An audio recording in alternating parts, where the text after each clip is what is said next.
En la Ciudad de México, el amor puede ser tan profundo que ni siquiera la muerte logra separar a dos almas. O al menos, eso era lo que Dolores Medina se repetía cada noche antes de acostarse junto a su difunto esposo. Era una tarde gris de octubre de 1977 cuando los vecinos de la colonia Roma comenzaron a notar que algo no andaba bien en el departamento 304 del edificio de la calle Orizaba. El olor, ese hedor dulzón y penetrante que se filtraba por debajo de la puerta y se arrastraba por los pasillos como un presagio de horror. Doña Carmen, la vecina del 302, había tocado varias veces esa semana sin obtener respuesta. Solo el silencio y ese aroma nauseabundo que se adhería a la garganta, y no se iba ni con agua de Jamaica.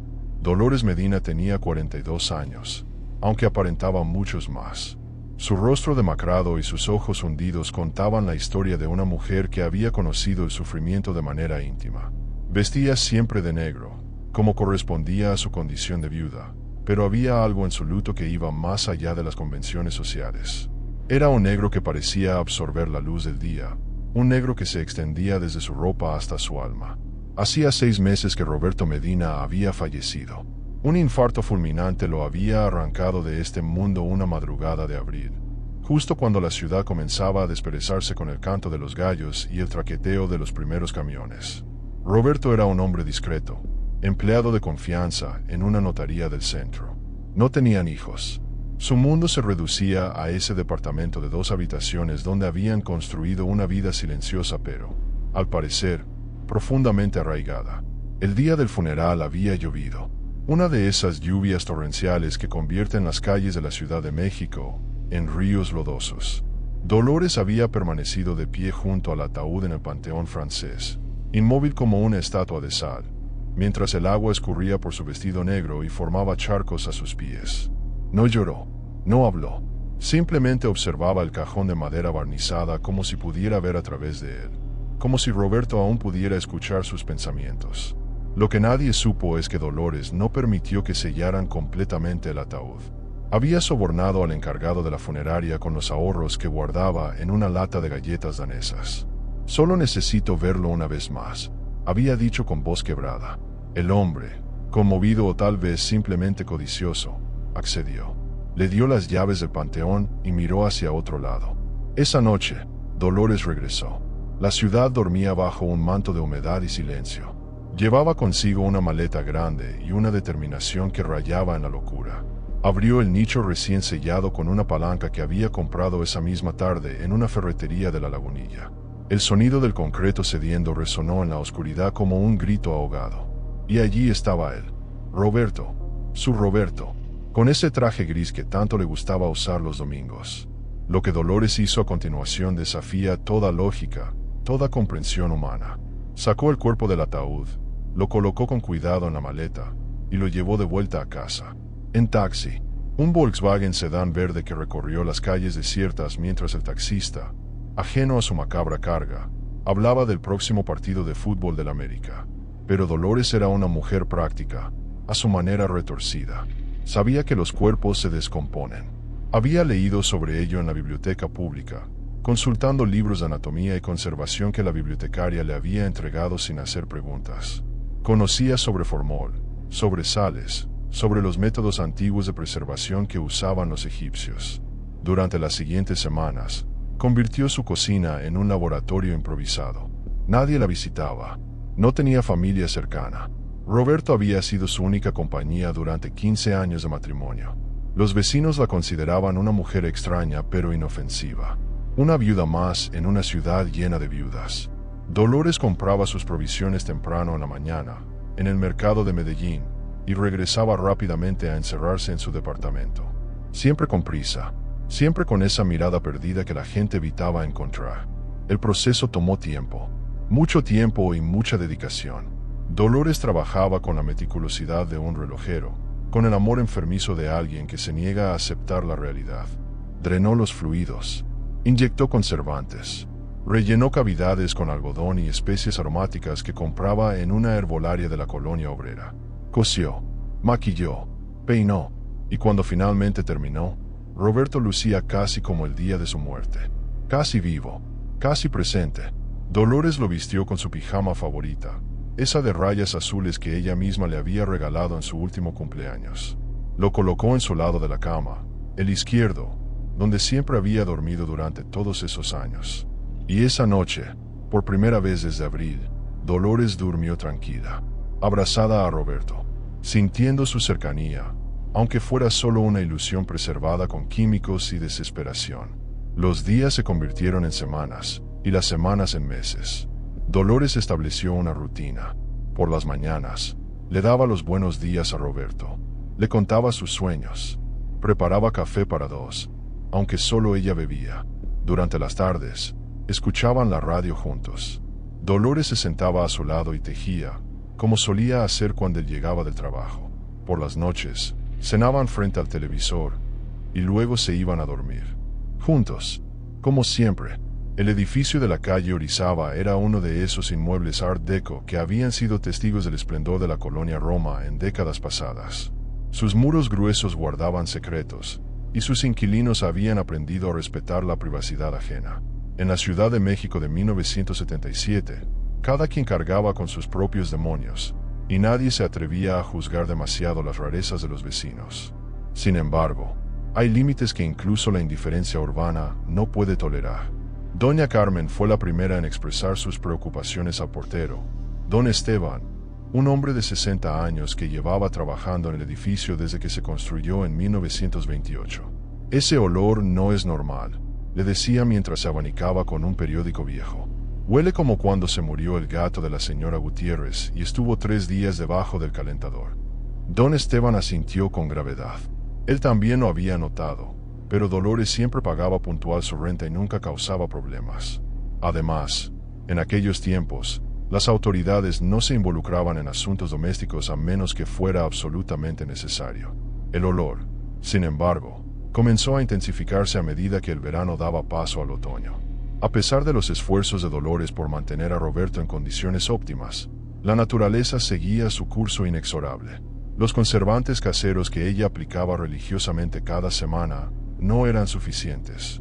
La humedad característica de la Ciudad de México no ayudaba.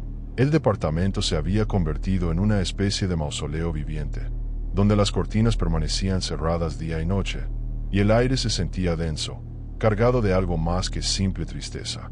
Dolores había comenzado a perder peso de manera alarmante. Sus mejillas se hundían cada vez más, y sus manos temblaban cuando sostenía la taza de café por las mañanas. Pero su rutina no variaba. Cada día le hablaba a Roberto sobre las noticias que escuchaba en el radio. Le contaba sobre el presidente López Portillo, sobre los problemas de tráfico en el viaducto, sobre cómo los precios de la tortilla habían subido otra vez. Roberto nunca respondía, por supuesto, pero ella había aprendido a interpretar su silencio. En los ojos de cristal que le había colocado con sumo cuidado, creía haber comprensión, amor, ese vínculo que la muerte no había podido romper. Una tarde de noviembre, mientras Dolores regresaba de mercado con su canasta de mimbre llena de provisiones, se encontró con doña Carmen en el rellano del tercer piso. La vecina la observó con una mezcla de preocupación y algo parecido al miedo. «Dolores, hija, ¿estás bien? Te ves muy delgada. ¿Has comido?» Dolores sonrió. Era una sonrisa extraña, como si los músculos de su rostro hubieran olvidado cómo formar esa expresión. «Estoy perfectamente, doña Carmen. Roberto y yo estamos muy bien. Gracias por preguntar». La forma en que dijo esas palabras, en tiempo presente, como si Roberto aún viviera, hizo que un escalofrío recorriera la espina dorsal de la vecina. Esa noche, doña Carmen no pudo dormir. Algo en la mirada de Dolores la había perturbado profundamente. Había una especie de fervor religioso en sus ojos, la mirada de alguien que ha cruzado una línea invisible entre la realidad y la fantasía.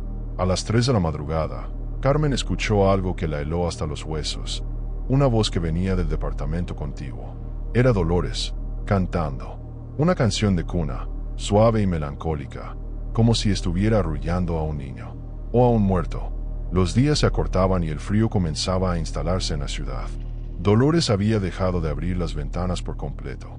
El aire dentro del departamento 304 era irrespirable, una mezcla de incienso, formol casero, y ese olor dulzón de la descomposición que ninguna cantidad de perfume podía disimular. Pero para ella, ese era el aroma de su hogar. el aroma del amor que se negaba a morir. Don Esteban finalmente decidió actuar cuando varios inquilinos amenazaron con mudarse si no se hacía algo con ese olor del 304. Una mañana de diciembre, tocó a la puerta de Dolores con más insistencia de la habitual. «Señora Medina, disculpe la molestia, pero necesito entrar. Han llegado quejas sobre un olor. Es mi obligación verificar que todo esté en orden». Dolores abrió la puerta apenas unos centímetros. Su rostro apareció en la rendija, pálido como la cera, con ojeras profundas que parecían cráteres en su piel. «Todo está perfectamente, don Esteban. No hay ningún problema». Pero el portero alcanzó a ver más allá de ella, hacia el interior del departamento. Lo que vio lo dejó sin aliento. Alcanzó a distinguir, en la penumbra de la sala, una figura sentada en el sofá, inmóvil, vestida de manera formal. Don Esteban había conocido a Roberto Medina. Había asistido a su funeral. Sabía que ese hombre estaba muerto y enterrado. Sin embargo, allí estaba, o al menos algo que se le parecía terriblemente, sentado como si esperara visitas. «Señora Medina», dijo don Esteban con voz temblorosa, «¿qué es eso?». Dolores sonrió con una dulzura que contrastaba horriblemente con la situación. «Es Roberto. Ha vuelto a casa. Ahora, si me disculpa, vamos a cenar». Y cerró la puerta. Don Esteban bajó las escaleras con las piernas temblorosas. Su mente intentaba procesar lo que acababa de presenciar, pero la realidad era demasiado grotesca para aceptarla. Llamó por teléfono desde la caseta de portería a su sobrino, que era patrullero en la delegación Cuauhtémoc. «Necesito que vengas. Hay algo muy malo en el edificio. Algo que no puedo explicar por teléfono». Mientras tanto, en el departamento 304, Dolores servía la cena. 2 platos de sopa de verduras, 2 vasos de agua, 2 servilletas cuidadosamente dobladas. Roberto estaba sentado frente a ella en la mesa, sostenido por un sistema ingenioso de alambres que Dolores había diseñado para mantenerlo erguido. Sus ojos de cristal reflejaban la luz tenue de la lámpara del techo. «Hoy fue un buen día», le decía Dolores mientras soplaba su sopa para enfriarla. «Encontré jitomates muy frescos en el mercado. Los que te gustan, de Xochimilco. Mañana te prepararé tu salsa favorita». La noche cayó sobre la Ciudad de México como un telón pesado.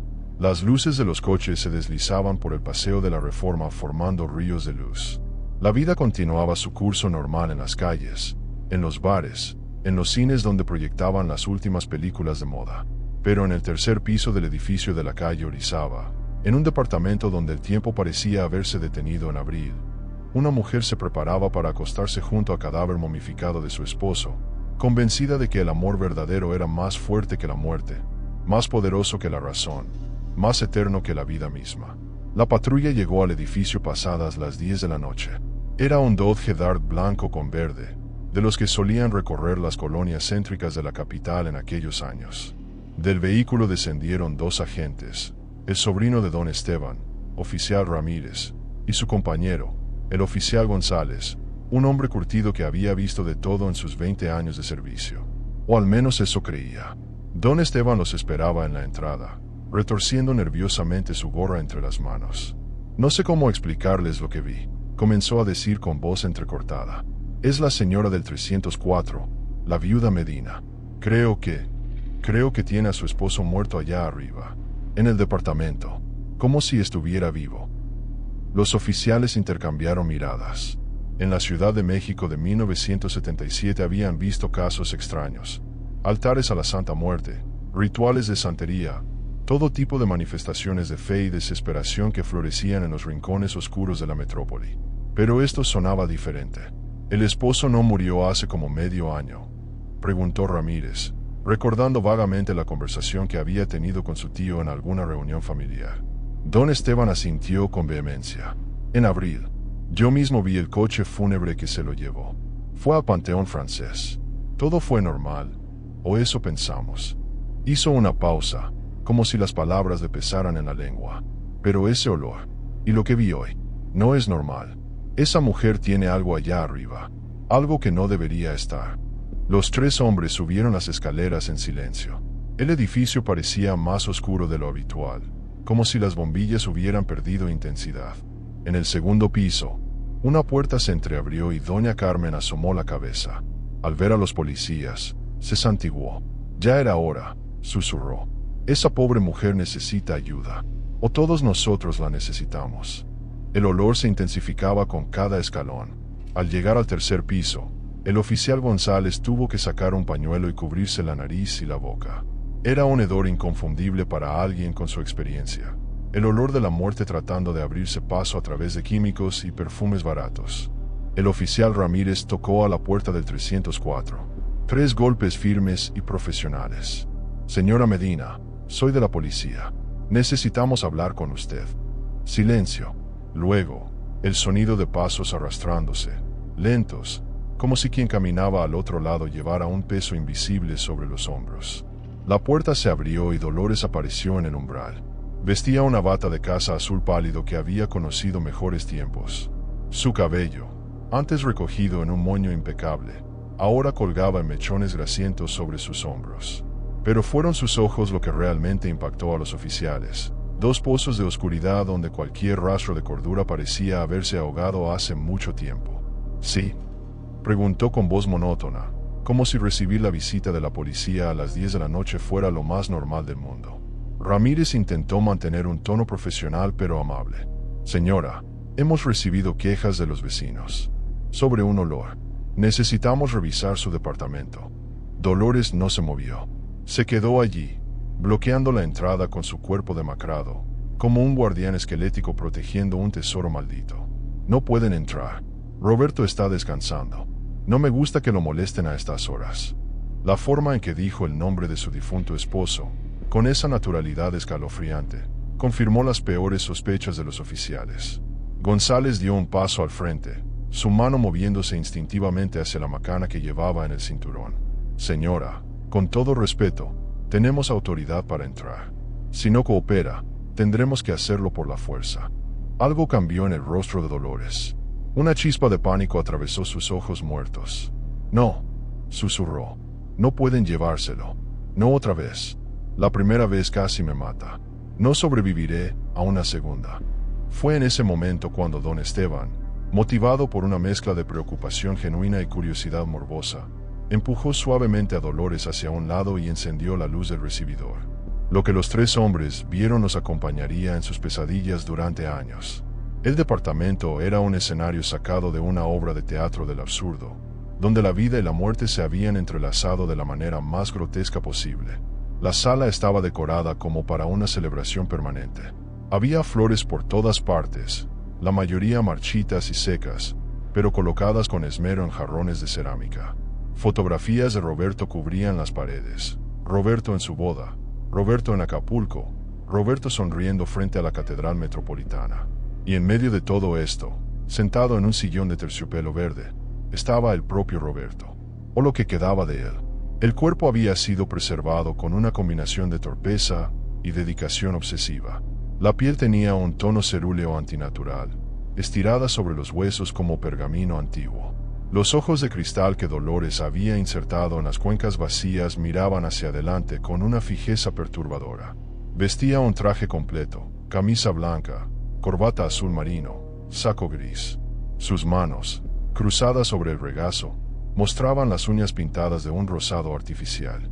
El cabello, peinado meticulosamente, estaba pegado al cráneo con algún tipo de pomada que brillaba bajo la luz eléctrica. El oficial González vomitó inmediatamente. El contenido de su cena se estrelló contra el piso del recibidor mientras él se doblaba en 2, incapaz de procesar la obscenidad que tenía frente a sus ojos. Ramírez, más joven y con menos experiencia, simplemente se quedó paralizado, su boca abriéndose y cerrándose sin emitir sonido. Don Esteban se persignó 3 veces seguidas, murmurando oraciones que había aprendido en su infancia en un pueblo de Guanajuato. Dolores, ante la reacción de los hombres, pareció ofenderse genuinamente. ¿Por qué hacen eso? ¿Por qué lo miran así? Es solo Roberto. Mi Roberto. Está cansado. Eso es todo. Ha tenido un día largo. Se acercó al cadáver con una ternura que resultaba más aterradora que cualquier acto de violencia. Le acarició el rostro momificado, ajustó su corbata, le susurró algo al oído. No te preocupes, amor. Estos señores se van a ir pronto, y volveremos a estar solos, como nos gusta. Ramírez finalmente recuperó la capacidad de hablar. Señora Medina, dijo con voz temblorosa, esto no puede ser. Necesita ayuda. Y necesitamos llamar a más gente. Sacó su radio y comenzó a solicitar refuerzos, su voz quebrándose mientras intentaba describir la situación a sus superiores. Necesitamos a alguien de servicios forenses. Y quizás un médico psiquiatra. No tengo palabras para describirlo. La noticia se esparció rápidamente por el edificio. Las puertas comenzaron a abrirse en todos los pisos. Los vecinos salían con batas y pantuflas, atraídos por el escándalo y por esa curiosidad mórbida que caracteriza a los habitantes de las grandes ciudades. Doña Carmen bajó al segundo piso y comenzó a contarle a quien quisiera escuchar todo lo que había sospechado durante meses. Siempre supe que algo andaba mal, decía con una mezcla de horror y satisfacción. Uno no vive tantos años sin desarrollar un instinto para estas cosas. En menos de una hora, la calle Orizaba se había convertido en un espectáculo digno de la nota roja. 3 patrullas más llegaron al edificio, junto con una ambulancia y un vehículo del servicio médico forense. Los curiosos comenzaron a aglomerarse en la acera, formando corrillos donde las especulaciones volaban como murciélagos en la noche. Dicen que la viuda tenía al muerto embalsamado, comentaba una señora con ruleros en el cabello. No, yo oí que lo tenía congelado en el refrigerador, replicaba otra. La verdad, como suele suceder, era mucho más perturbadora que cualquier rumor. El doctor Arnulfo Contreras, médico forense con 30 años de experiencia, subió las escaleras del edificio con la parsimonia de quien ha visto demasiadas cosas terribles. Era un hombre bajo y robusto, con un bigote espeso que ya comenzaba a encanecer. Llevaba consigo su maletín negro de cuero, gastado por los años y las incontables escenas de muerte que había documentado. Nada, sin embargo, lo había preparado para lo que encontraría en el departamento 304. Al entrar, el doctor Contreras se detuvo en seco. Sus ojos de profesional recorrieron la escena con una mezcla de fascinación científica y repulsión humana. Se acercó al cuerpo de Roberto Medina con pasos medidos, como un arqueólogo aproximándose a un hallazgo imposible. Sacó una linterna pequeña de su bolsillo y comenzó a examinar el cadáver sin tocarlo todavía. Extraordinario, murmuró para sí mismo. Absolutamente extraordinario y completamente demencial. Dolores había sido apartada hacia la cocina por 2 oficiales femeninas que acababan de llegar. Una de ellas, la sargento Irma Sánchez, intentaba mantener una conversación con la viuda mientras su compañera preparaba té en una estufa que no parecía haber sido usada para cocinar en mucho tiempo.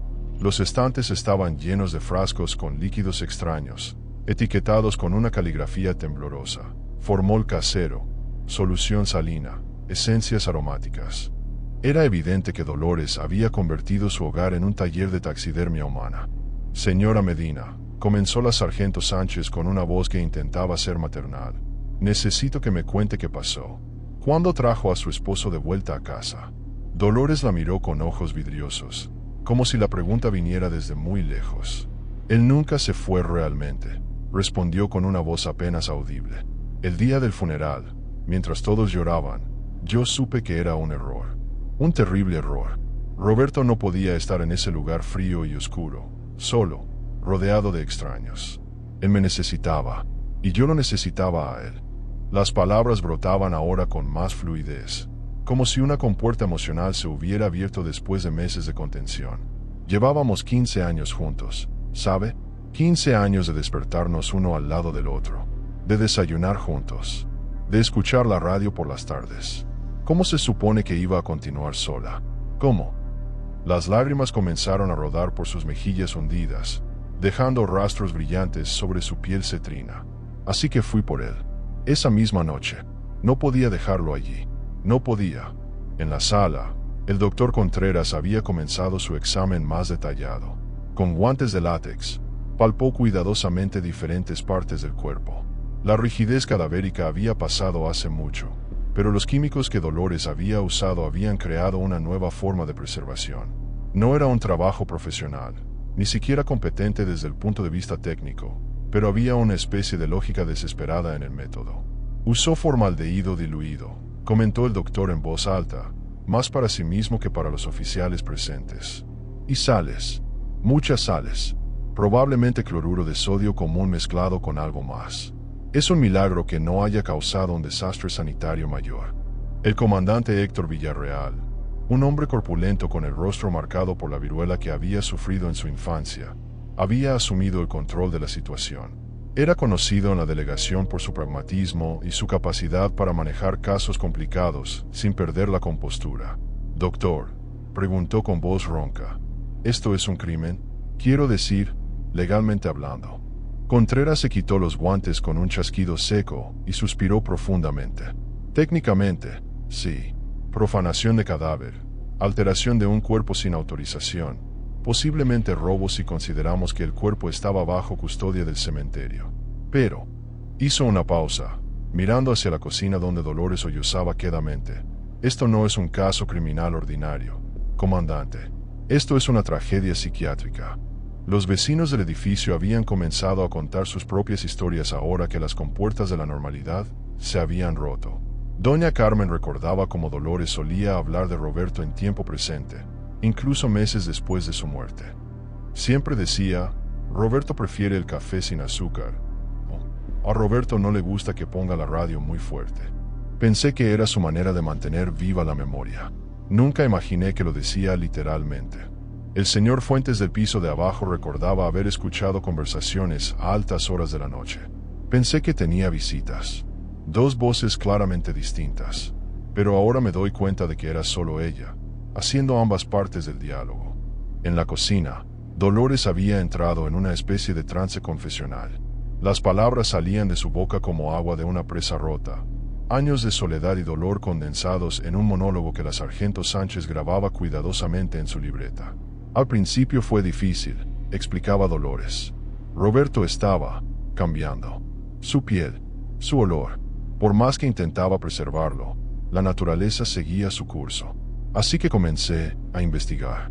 Iba a la Biblioteca México, a la Nacional. Leía sobre embalsamamiento egipcio, sobre las momias de Guanajuato, sobre todo lo que pudiera ayudarme a mantenerlo conmigo».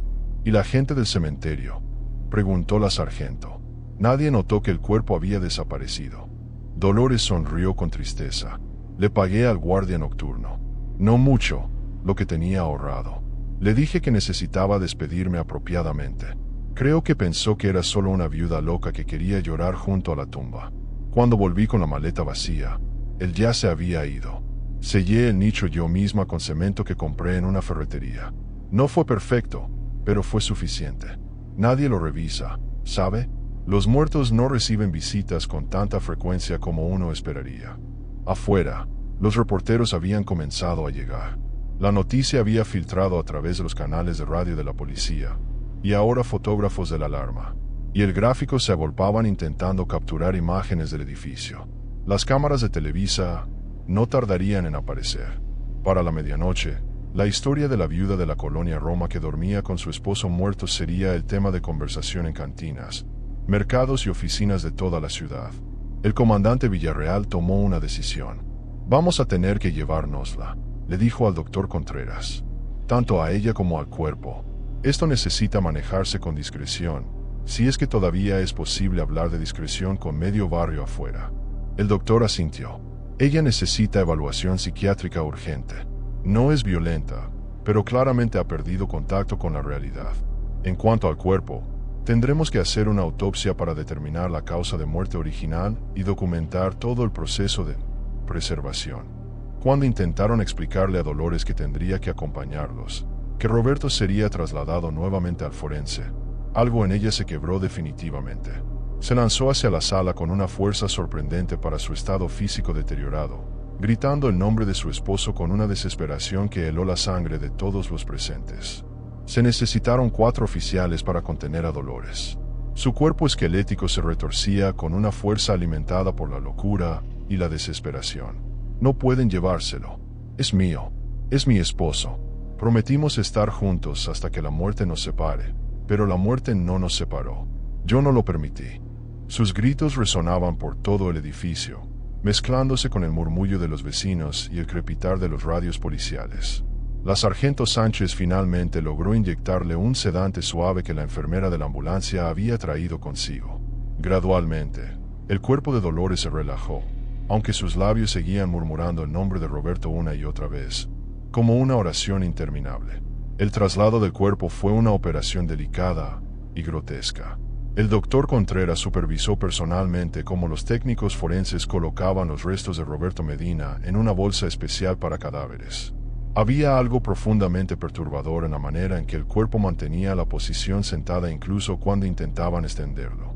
Los químicos y el tiempo habían creado una rigidez artificial que desafiaba los procedimientos estándar. Tengan cuidado, advertía el doctor. Este cuerpo es evidencia, pero también es testimonio de algo que va más allá de lo criminal. Es un monumento al amor enfermo, a la negación llevada hasta sus últimas consecuencias.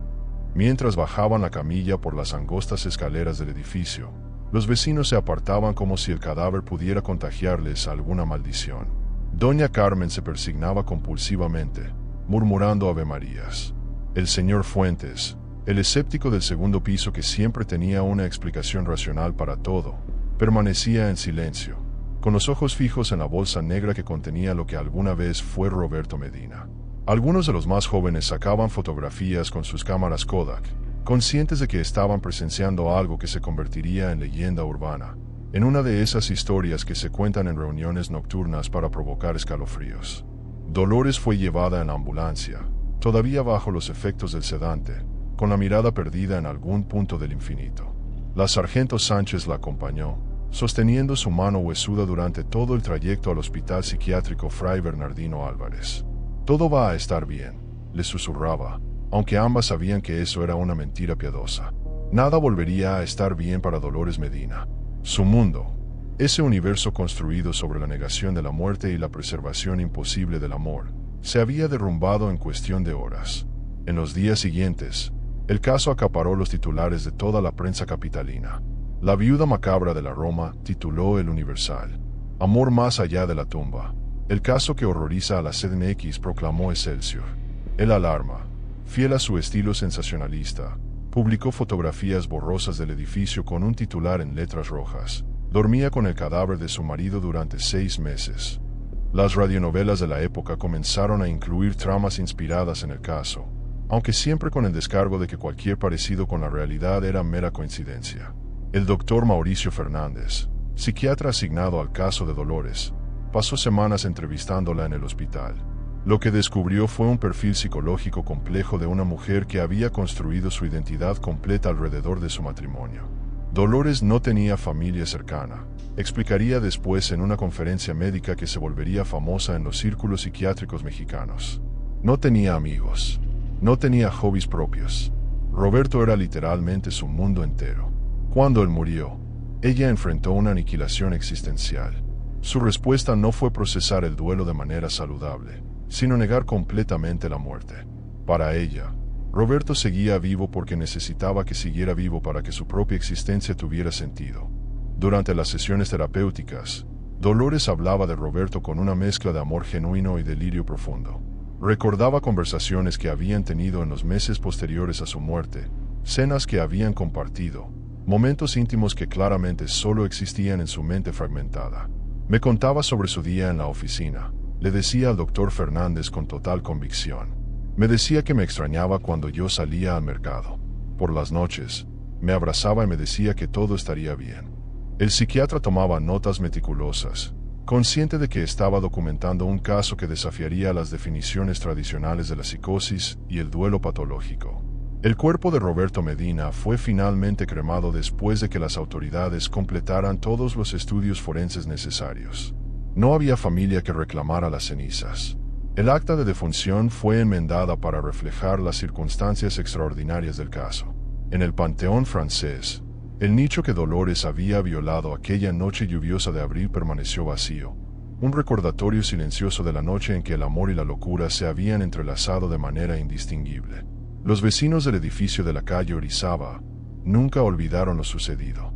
Algunos se mudaron, incapaces de seguir viviendo en un lugar marcado por tal perturbación. Otros permanecieron, pero evitaban mirar hacia la puerta del departamento 304, que permaneció cerrado durante meses hasta que finalmente fue rentado a un estudiante de medicina que no conocía la historia.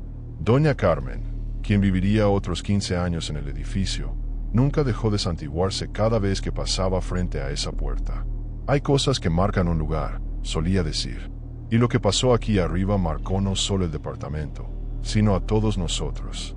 El expediente del caso fue archivado en la delegación Cuauhtémoc con una clasificación especial.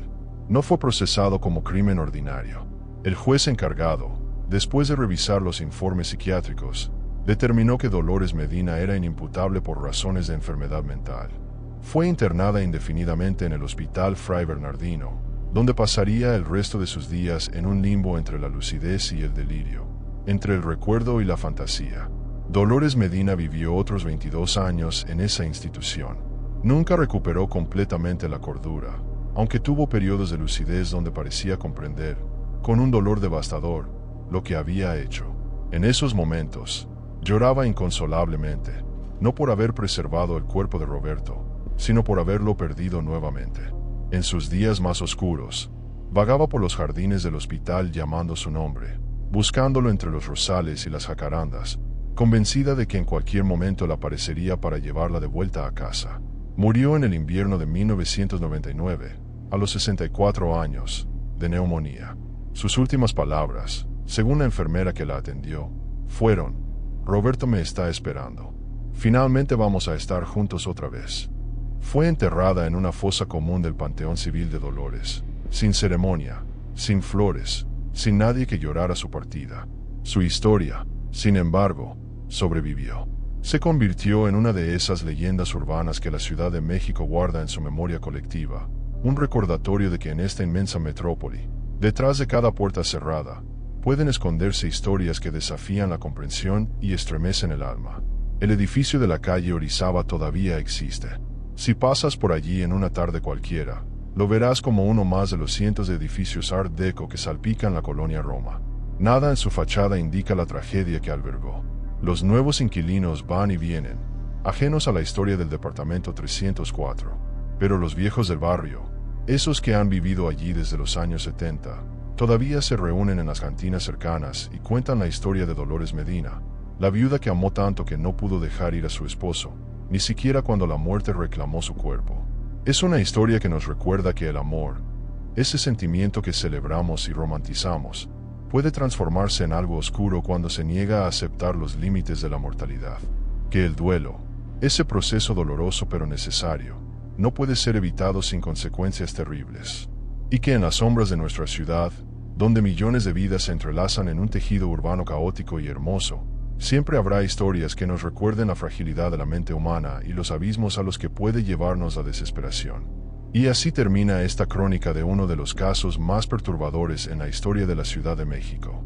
Una historia real que parece sacada de una pesadilla, pero que sucedió en estas mismas calles que recorremos cada día. Si este relato te ha mantenido atento hasta el final, si has sentido ese escalofrío recorrer tu espalda al imaginar a Dolores acostándose cada noche junto al cuerpo preservado de Roberto, entonces sabes que hay un mundo de historias similares esperando ser contadas. Misterios que duermen en los archivos policiales, en los periódicos amarillentos, en la memoria de quienes los presenciaron. Estas historias no desaparecen simplemente porque cerremos los ojos. Siguen allí, esperando en la oscuridad, listas para recordarnos que la realidad puede ser más extraña y aterradora que cualquier ficción. Y si quieres seguir explorando estos rincones sombríos de nuestra historia, estos casos que desafían la lógica y estremecen el alma, ya sabes dónde encontrarlos. Cada semana hay una nueva historia esperando en las sombras. Solo tienes que decidir si estás listo para escucharla. Hasta la próxima vez, mantén las luces encendidas.